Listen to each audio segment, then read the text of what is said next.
Well, it's funny. So I've got a topic that I've always wanted to ask you. I think it would be useful for people to hear, and that is, I did a video a number of years ago that I was like, "Hey, I wonder which console to collect for, Switch or PS4." And I Hmm. felt like it was up in the air back then because I was like, well, PS4 is cheaper and better. A lot of the games that are Right, cross-platform. right. But yet the Switch has, I think, clearly won out. Hmm. So we do a lot of Switch talk, but we've never actually stated like, well, why is the Switch the preferred collector's console over, say, the PS4? And in all honesty, it didn't start off that way. Um, I don't think it started off that way for a lot of collectors. I think a lot of collectors saw the PS4 as the collectible console. I know I sure did, but um, I know for me, I can't speak for anyone else. I think I'm not gonna say I think. I know when it shifted. And it shifted for me when there was a lot of talk about the CMOS battery. Do you remember that? Do Vaguely, like So, that the so PlayStation was gonna explode or something, well, or well, they called it the C bomb, but it wasn't going to explode. But so the PlayStation 4 has what is called a CMOS battery in it, and what people discovered is if you take out the battery in the PlayStation 4, it basically it kind of bricks your console. It doesn't stop your console from turning on, but you can't play games that are downloaded on your console, and it doesn't play physical games anymore if the battery dies. um the battery has like a 10-year lifespan apparently, or whatever. But I remember when all of the talks came out and people were doing tests with the CMOS battery. um I remember they said that they patched it. And I remember thinking to myself that, well, a patch is just a temporary band-aid. That doesn't mean that the problem is, like there's nothing fixed, within the system itself. It's just a patch. It's just a band-aid. Um, I saw that as a huge flaw. And one of the things why I started collecting mostly for the Switch, because before I was primarily collecting for the PlayStation 4. I didn't have a Switch. The CMOS battery is what made me jump ship.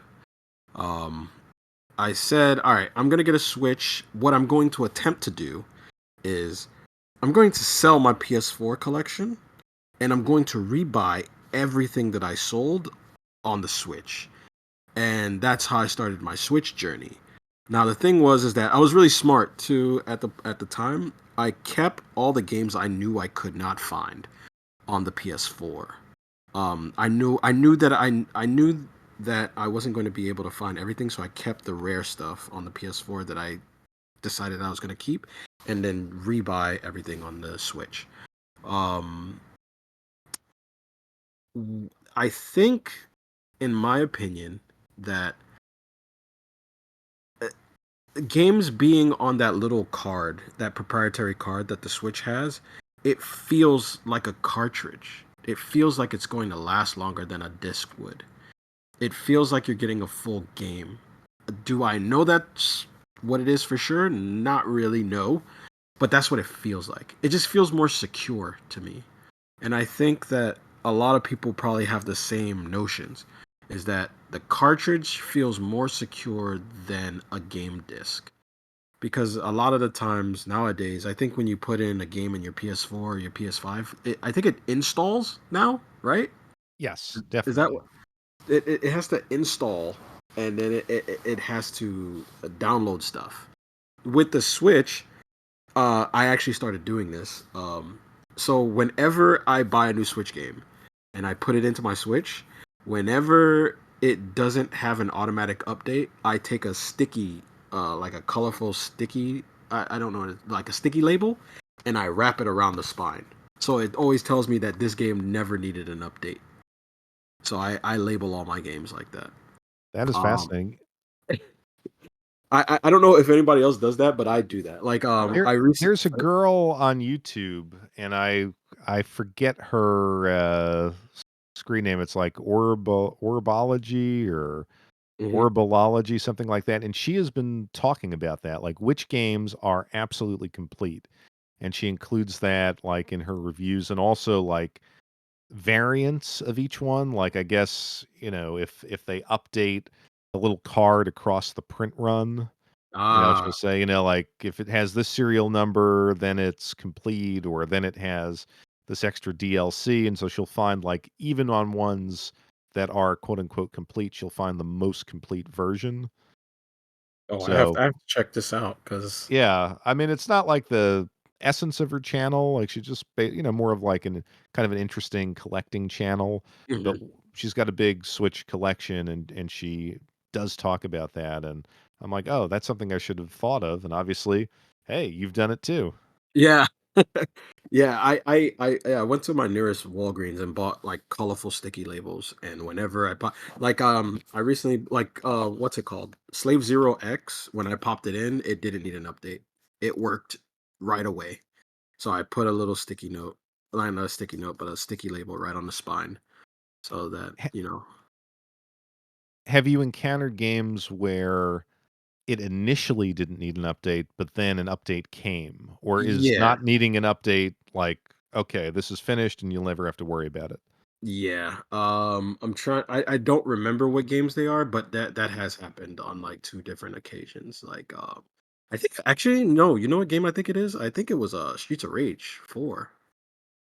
Because because when I first bought that game, it didn't need one, but I think they started fixing certain things, like um, and you know what? Now that I think about it, I was playing it the other day, and there was a combo that Adam could do.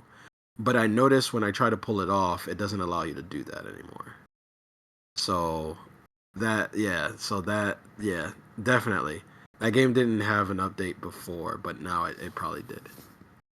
When an update downloads, is it saved on the card or on the system? That's a good question. I would assume it's saved on the system, not the card. Okay, so it's not like you're actually completing the game by downloading it. Yeah, I don't think it updates the card. Interesting. But that's just me. I don't know.